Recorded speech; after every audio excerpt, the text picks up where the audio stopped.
Pse po proteston sot?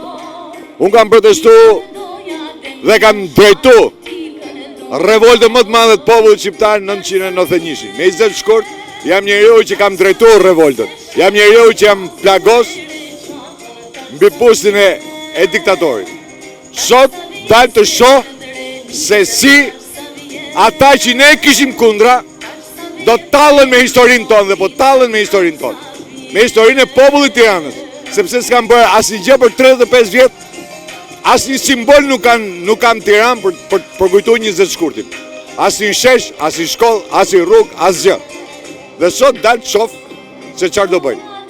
Dhe e di shumë mirë skenarin e këtyre që do përdorin këto njerëz dhe do ikin prapë në shtëpi. Mendoj që do jetë protesta e fundit kjo, do rrëzohet Rama nga kjo protestë?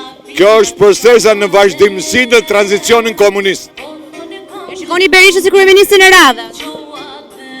Berisha vetëm ato që ka bërë në 20 shkurt do të njëshin që ishte kontra nesh, i cili doli ke Ramiz Alia kërkoi falje dhe na quajti huligan, ato do bëjë dhe sot. Kërkon ta përveçojë këtë datë, por nuk e përveçon dot. Historia ka një të keqe se nuk shtrëmrohet. Sa do para të kesh, sa do të bësh, sa do poste të kesh, për ta përveçuar nuk e përveçon dot kur. Vjen momenti që çdo gjë dele vërteta, dele vërtet. Zoti na ka lënë gjallë pikërisht për këtë punë. Faleminderit.